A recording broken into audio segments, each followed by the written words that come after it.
The billionaire lost a $1 million contract when he completely underestimated the 12-year-old girl who cleaned his office every day until he discovered that she held the secret that could save his crumbling empire. Mr. Davidson, I regret to inform you that the Yamamoto Corporation has decided to cancel the $2.5 billion contract. Lawyer James' voice cut through the silence of the office like a sharp blade. They cited cultural and ethical incompatibilities as the official reason. William Davidson, 53 years old, felt the world crumble around him. 25 years of building the largest technology conglomerate on the West Coast, and it was all falling apart in a matter of weeks. The contract with the Japanese represented not just money, it was his definitive entry into the Asian market. Ethical incompatibilities? William repeated, disbelief evident in his voice. James, I did everything they asked. Every meeting, every presentation, every detail was perfect. The lawyer adjusted his glasses nervously. William, you need to understand that Japanese culture places a high value on mutual respect and harmony in relationships. There were some incidents during the negotiations that did not go unnoticed. William frowned. What incidents? He had been impeccable during all the meetings, or at least he believed he had been. In the last week, 3 other important contracts had been canceled.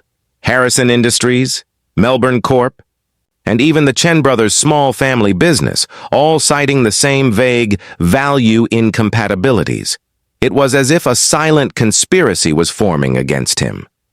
As James explained the legal details of the termination, William could barely concentrate. Through the panoramic window on the 40th floor, he could see the city stretching out endlessly, full of opportunities that now seemed to be slipping through his fingers. A slight movement in the corner of the office caught his attention. Grace Thompson, a black woman in her 40s who had been cleaning his office for over 5 years, worked quietly, emptying trash cans and organizing the papers on the coffee table. As always, she was practically invisible, exactly the way William preferred his cleaning staff to be. Next to Grace, a small girl sat on the floor, leaning against the wall with a thick book on her lap. Isabella, Grace's daughter, often accompanied her mother after school when she had no one to stay with. William had always tolerated the child's presence, as long as she remained quiet and didn't get in the way. What irritated him slightly was the fact that Isabella was always reading books far too advanced for her age. Today she was leafing through something about international diplomatic protocols. A 12-year-old reading about diplomacy, probably just pretending to understand, he thought, to impress someone. William. James's voice pulled him back to cruel reality. We need to discuss the strategy for the coming months. With these losses, maybe it's time to consider mergers or partial sales. William felt a knot in his stomach. Sell parts of the company he had built from scratch? Never. But as he watched Isabella turn another page of the complex book, something in her calm, focused eyes intrigued him. There was a serenity there that only existed in those who had weathered much worse storms and carried secrets most adults were unaware of. For a fleeting moment, William wondered if he was missing something important right under his nose. But the idea that a 12-year-old child had answers he didn't seem too absurd to take seriously. As Grace finished her work and prepared to leave with Isabella, William kept his eyes fixed on the girl. There was something in her gaze that suggested knowledge far beyond her years, as if she held secrets too powerful to be revealed before the right time.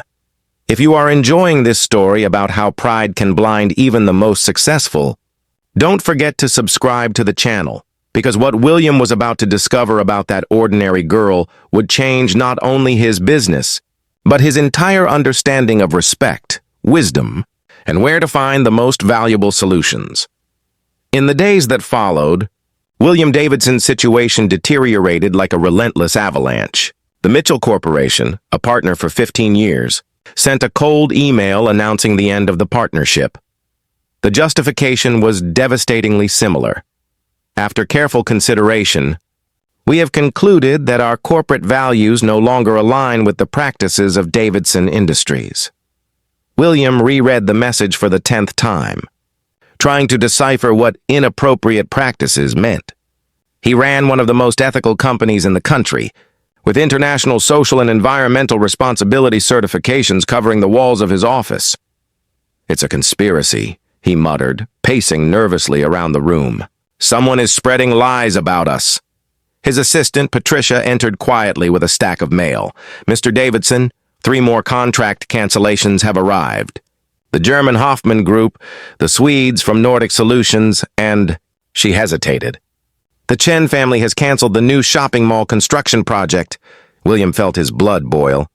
The Chen family, immigrants he had helped establish their business in the United States 10 years ago. After all he had done for them, was this the gratitude he received? "Patricia, schedule a meeting with all of these clients.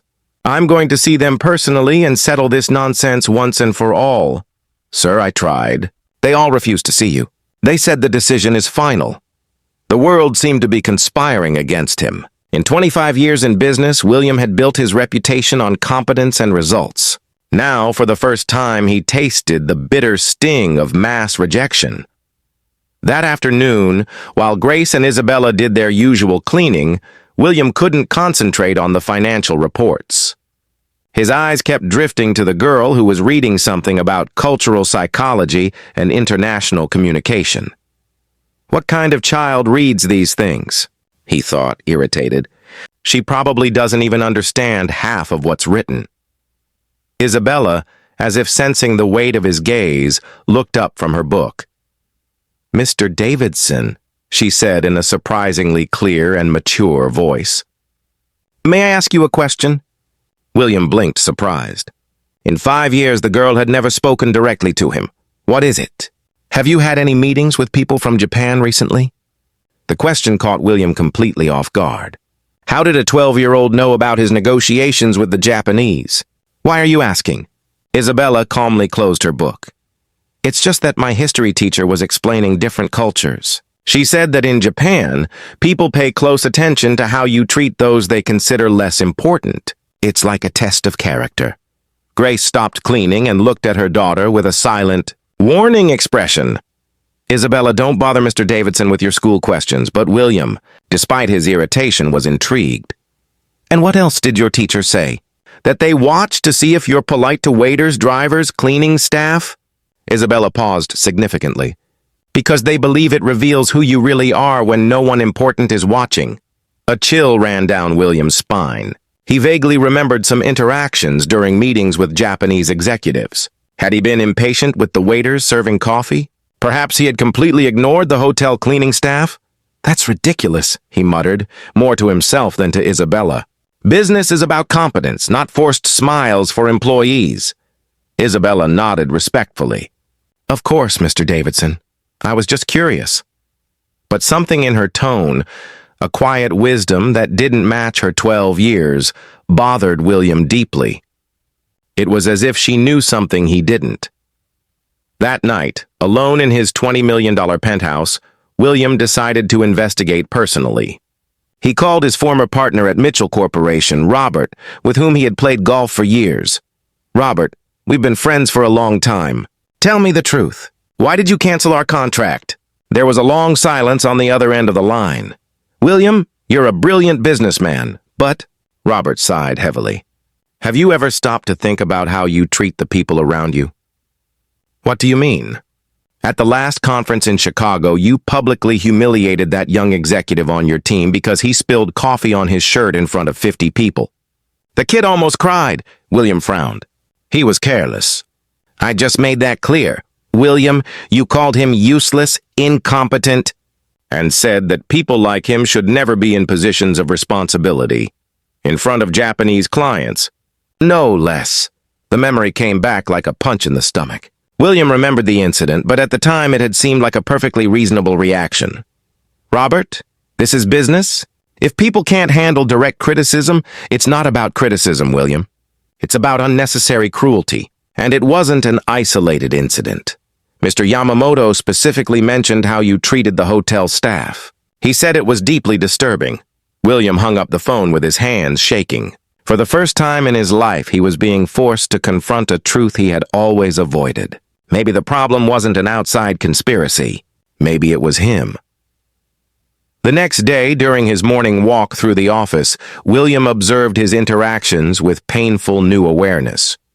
He noticed how he spoke to the security guards, how he completely ignored the cleaning staff, how he treated his own assistant like an efficient but disposable piece of equipment. And every time he looked at Isabella, sitting quietly in the corner with her impossible books, an uncomfortable voice whispered in his mind. That girl knew. She knew from the beginning. But to admit that a 12-year-old girl, the daughter of the cleaning lady, had insights that he, a Harvard-educated billionaire, had completely missed, that was unthinkable, too humiliating to even consider. So William did what he always did when confronted with inconvenient truths. He built an even higher wall of arrogance, convincing himself that the world was wrong, not him. After all, who were these people to judge him? He had built an empire.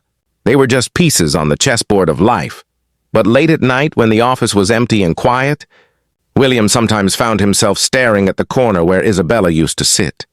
And a disturbing question echoed in his mind. What else did she know that I was desperately blind to see? The free fall continued relentlessly. 6 more contracts were canceled in a single week, including the devastating loss of the partnership with Tesla Corporation, a deal that had taken 3 years to close. William Davidson felt like a man watching his own funeral. We need to consider mass layoffs, said Patricia, his assistant, her voice breaking. The payroll for the next 2 months is compromised. William nodded mechanically, but his mind was elsewhere. Since his conversation with Robert, a painful suspicion had settled in his chest like an open wound. Maybe, just maybe, the problem wasn't an outside conspiracy. Maybe it was the reflection in the mirror he had refused to see for decades. That afternoon, while Grace and Isabella did their routine cleaning, William made a decision that would have seemed unthinkable a week earlier. He approached the girl, who was reading a book on intercultural communication in international business. Isabella, he said, his voice softer than he had ever used with a child. May I ask you a question? She looked up, those piercing blue eyes that always seemed to see beyond words. Of course, Mr. Davidson. How did you know about the Japanese? About how they observe the way we treat other people? Isabella calmly closed the book. My grandmother worked in an international hotel. She always said that the most important guests were the ones who paid attention to how you treated. Those you thought didn't matter. Grace stopped organizing the papers and looked nervously at her daughter. Isabella, we don't want to bother Mr. Davidson. You're not bothering me, William said quickly. Please, continue. Isabella exchanged a glance with her mother, as if asking for silent permission. Grandma used to say there are 2 types of powerful people in the world. Those who use their power to build walls, and those who use it to build bridges. The Japanese, the Germans, even many Americans today, they only want to do business with bridge builders. The words hit William like a punch to the gut. And I'm a wall builder, he muttered. You were, Isabella corrected gently. But walls can be torn down. Bridges can be built. The question is, do you want to learn how? Grace gasped. Isabella, you can't talk like that. No, William interrupted, feeling something strange and unfamiliar welling up in his chest. Genuine humility. She can. In fact, I think she needs to. He knelt down to Isabella's level. What would you do in my place? The girl studied his face for a long moment. First, I would stop trying to fix things. I would start by trying to fix the people you've hurt. How? Grandma always said that apologizing isn't about what you did wrong. It's about showing that you understand how it affected the other person. Isabella opened her book to a marked page. It says here that in Japan, when someone offers a sincere apology, they use a word called dejesa. It means to bow completely, acknowledging that you've caused real suffering. William felt a lump in his throat. What if it's too late? What if they don't believe I've changed? Then you don't do it for them, she said with wisdom that defied her age. You do it for yourself, so you can look in the mirror again. That night, William did something he hadn't done in years. He personally typed an email, not to a client or partner, but to Marcus Chun, the young executive he had humiliated at the Chicago conference. Marcus, I need to offer you a sincere apology. My behavior was unacceptable, and you didn't deserve to be treated that way. I'm not writing because I want something in return, but because I finally understand how much I hurt you. If you'll allow me, I'd like to talk to you in person. He sent similar messages to the waiter he had cursed at in Toronto, to Patricia for years of disrespectful treatment, to dozens of people he had trampled on in his journey to the top. Most did not respond. Some responses were cold, but Marcus Chun called the next day. Mr. Davidson, I received your email. The young man's voice was cautious. May I ask what has changed? William closed his eyes. A 12-year-old girl taught me that true power isn't making people fear you. It's making them respect who you really are, not what you have. There was a long pause. I would like to talk in person, yes, Marcus finally said. But not in your office. In a public cafe, as equals. It was the first step in a journey William knew would take months. With each meeting, with each sincere apology, he felt pieces of his arrogance crumble away like unnecessary armor he had carried for decades. Isabella became his unofficial, unpaid consultant on rebuilding bridges. She taught him about cultural codes he had never considered, about the difference between commanding through fear and leading by example. The secret isn't just being polite, she explained while her mother cleaned the windows. It's genuinely caring about the well-being of the people around you. When you truly care, it shows in every gesture, every word. Grace watched these conversations with a mixture of pride and concern. Seeing her 12-year-old daughter advising a billionaire was surreal, but there was something deeply touching about William's transformation. 3 weeks after beginning his journey of reconciliation, William received an unexpected call. It was Kenji Yamamoto, the Japanese executive whose company had canceled the $2.5 billion contract. Mr. Davidson, I've been hearing interesting things about you. People who once spoke ill of you are now mentioning significant changes. I'd like to propose an informal meeting just to talk. William's heart raced. Mr. Yamamoto, I would be honored. But there is one condition. Kenji's voice was serious. I want to meet the person who inspired this transformation. I heard it was a child. That intrigues me deeply. William looked at Isabella, who was in the corner of the room reading about business ethics in the 21st century. As if sensing his gaze, she looked up and smiled, a smile that contained more wisdom than any MBA he had ever known. I can arrange that, he said, his voice trembling with an emotion he couldn't name. Was it hope? Gratitude? Or the frightening and wonderful feeling of becoming a better man? For the first time in months, William Davidson wasn't just weathering the storm. He was learning to dance in the rain, guided by the steps of a 12-year-old girl who held secrets more valuable than any corporate strategy he had ever studied. But what neither of them knew yet was that the real test was just beginning. The meeting with Yamamoto would be more than a second chance. It would be the moment when Isabella revealed the most powerful lesson her grandmother had taught her. A lesson that would transform not only William's life, but completely redefine the concept of business success in the minds of everyone present. The meeting took place at the elegant Japanese restaurant Sakura, a neutral setting carefully chosen by Kenji Yamamoto. William arrived 15 minutes early, accompanied by Isabella and Grace, who had discreetly insisted on coming along with her daughter. Remember, whispered Isabella as they waited. In Japan, respect is not performative. It is genuine. He will test that. Yamamoto arrived punctually. Accompanied by 2 other executives William recognized from previous negotiations. What he did not expect was to see Robert from Mitchell Corporation entering right behind them, followed by Marcus Chun and, to his complete surprise, the entire Chen family. Mr. Davidson, Yamamoto greeted him with a respectful bow. Thank you for agreeing to this meeting, and this must be the young lady who has made such an impact. Isabella bowed impeccably, speaking in the basic Japanese she had learned over the past few days. Hajime mashite, Yamamoto-san, yoroshiku onegai shimasu. Yamamoto's face lit up with genuine surprise. Remarkable. An American child who cares enough to learn our language? William felt a chill in his stomach. Something was going on here, something much bigger than he had understood. Mr. Yamamoto, I don't understand. Why are all these people here? Because, said Robert, sitting down at the table with an enigmatic smile. We never cancel our contracts on a whim, William. It was a test, Marcus Chun spoke up. After you humiliated me publicly, I didn't just want an apology. I wanted to see if you were capable of real change. So, I contacted other executives who had had similar experiences with you. We formed a kind of coalition, continued Mr. Chun, the patriarch of the family. We wanted to see if William Davidson could learn genuine humility, or if he was just another arrogant billionaire disguised as a philanthropist. William looked around the table, realizing he had been completely set up. You arranged this? Not exactly, Yamamoto said calmly. We created an opportunity.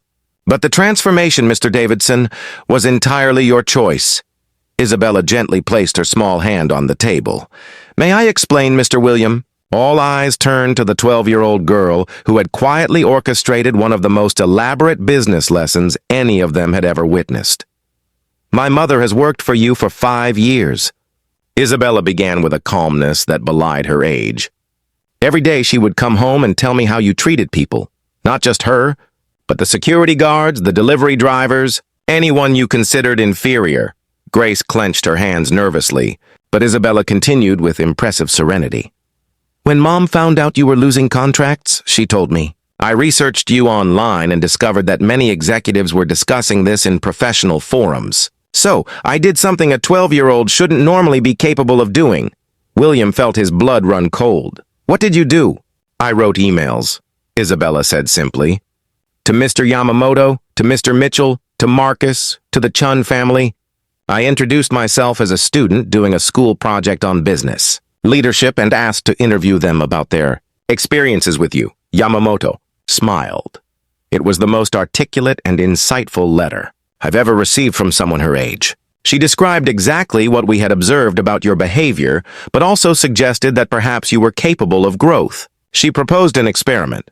Robert added, we would temporarily cancel our contracts to see how you would react to adversity. If you blamed others, resorted to lawyers, or tried to use political power to force us, we would know there was no real change. Marcus leaned forward. But if you sought self-knowledge, if you genuinely tried to understand where you had gone wrong, then maybe it would be worth giving you a second chance. Isabella even created a monitoring system. Mr. Chun continued. Her mother discreetly reported your behavioral changes. Marcus told me about your sincere apology. Robert confirmed that you had sought out people you had hurt. William looked at Isabella with a mixture of shock, admiration, and something approaching reverence. You orchestrated this whole situation? At 12 years old? My grandmother always said that true leaders are not those who never fall, Isabella replied, ancient wisdom echoing in her young voice. They are those who, when they fall, choose to get up differently than they were when they fell. Yamamoto nodded respectfully. In Japanese culture, there is a concept called kaizen, continuous improvement. But there is another deeper concept, ningen kaisei, the formation of human character. Isabella understands this intuitively. The test wasn't just about business, Robert added. It was about finding out if you could become the kind of person we want to do business with in the long term. William felt hot tears welling up in his eyes. Throughout his adult life, he had always been the most powerful man in the room.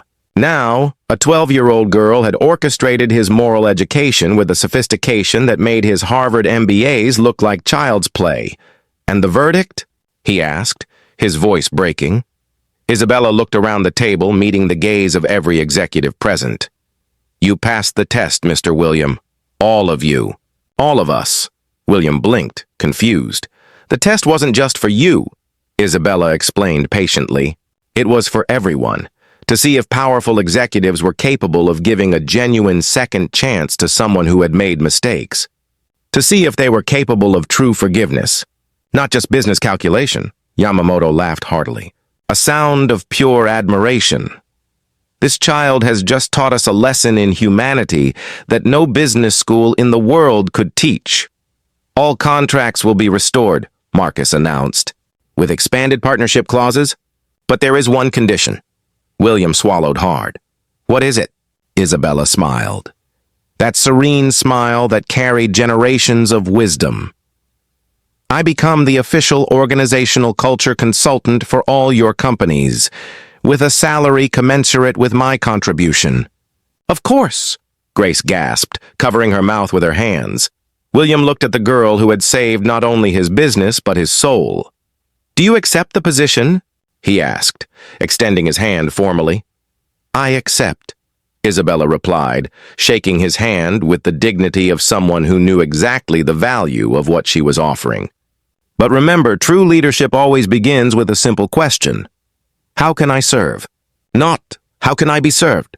Around the table, billionaires and executives applauded a 12-year-old girl who had just rewritten the rules of the business game. But what none of them knew yet was that Isabella had one last lesson in store, one that would forever change the way William viewed not only business, but also the true meaning of wealth and purpose in life. 6 months later, Davidson Industries had not only regained all of its lost contracts, but had also become the most respected technology company on the West Coast.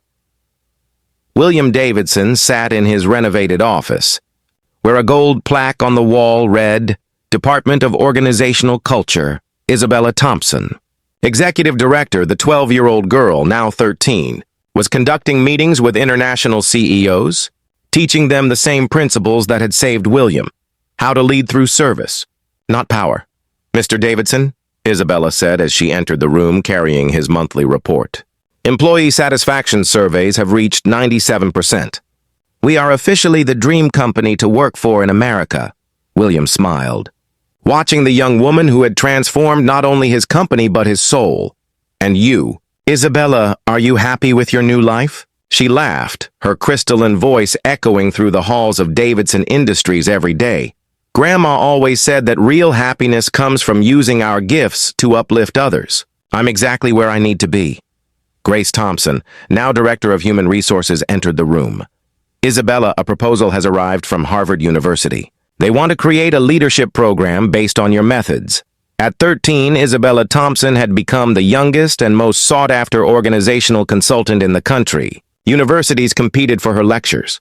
Companies paid fortunes for her consulting services. William looked out the window, watching employees of all ethnicities and backgrounds working together in the company courtyard. There were no more hierarchies based on prejudice, only competence and character. Isabella, he said softly, how can I ever thank you for saving me? You didn't save me, Mr. William, she replied with a wisdom far beyond her years. You saved yourself. I just showed you where to find the key. Meanwhile, in a small apartment on the other side of town, the old William Davidson, arrogant, cruel, and lonely, had died forever. In his place was born a leader who understood that true power is the ability to lift others up, not tear them down. The most valuable lesson did not come from Harvard or years of business experience. It came from a 12-year-old girl who knew that real wisdom has no age, and that the greatest transformations happen when pride gives way to humility.